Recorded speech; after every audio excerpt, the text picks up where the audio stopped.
Rebellion has levels.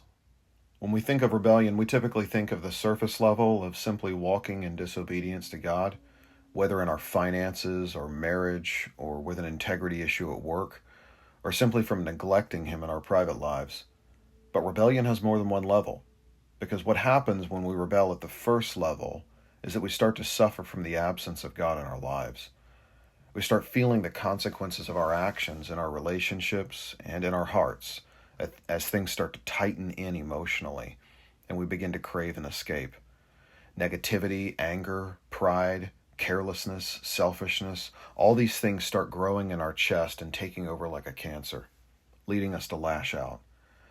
But instead of turning to God for the healing we need through repentance, we can rebel on a second level, doubling down to find ways to maintain our spiritual dysfunction through sinful coping habits that try to numb the discomfort of God's discipline in our lives.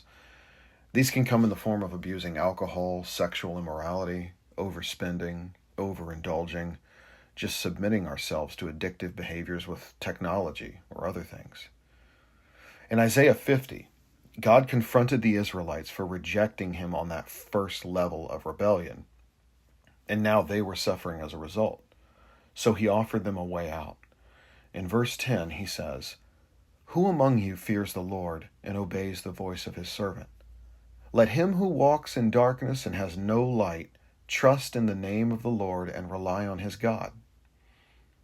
But rather than respond to God's offer, some push down deeper into the second level of rebellion, finding ways to cope through the pain without God in their lives. And just as God was beckoning them to return so that He could be the light of their life, He saw them over to the side attempting to light torches so that they could be their own light as they travel further into darkness. So He says in verse 11, "Behold, all you who kindle a fire, who equip yourselves with burning torches, walk by the light of your fire and by the light of the torches you've kindled."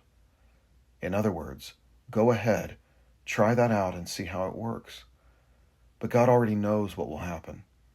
So He graciously tells them where living by the light of your own torch leads. He says, "This you will have from my hand.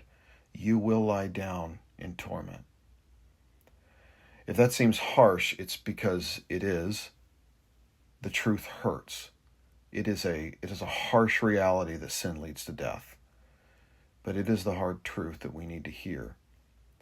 Jesus is the light of the world, and He offers that we walk by His light rather than pridefully and destructively walking by our own.